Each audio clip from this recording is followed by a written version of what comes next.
जब महर्षि वेदव्यास महाभारत लिखने के लिए बैठे तो उन्हें एक ऐसे व्यक्ति की ज़रूरत थी जो उनके मुख से निकले हुए महाभारत की कहानी को लिखे। इस कार्य के लिए उन्होंने श्री गणेश जी को चुना। गणेश जी भी इस बात के लिए मान गए, पर उनकी एक शर्त थी कि पूरा महाभारत लेखन को एक पल ले लिए भी बिना रुके पूरा करना होगा।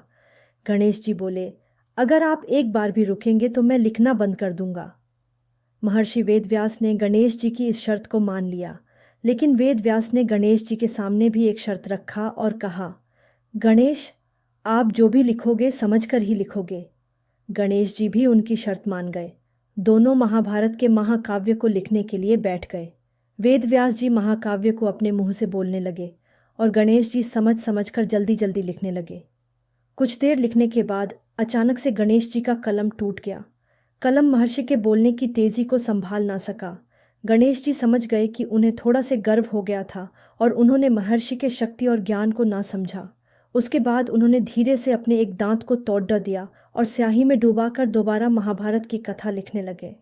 जब भी वेदव्यास को थकान महसूस होता, वे एक मुश्किल सा छंद बोलते, जिसको समझने और लिखने के लिए गणेश जी को ज़्यादा समय लग जाता था और महर्षि को आराम करने का समय भी मिल जाता था।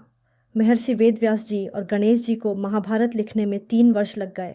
वैसे तो कहा जाता है महाभारत के कुछ छंद गुम हो गए हैं, परंतु आज भी इस कविता में ताज़ा छंद हैं।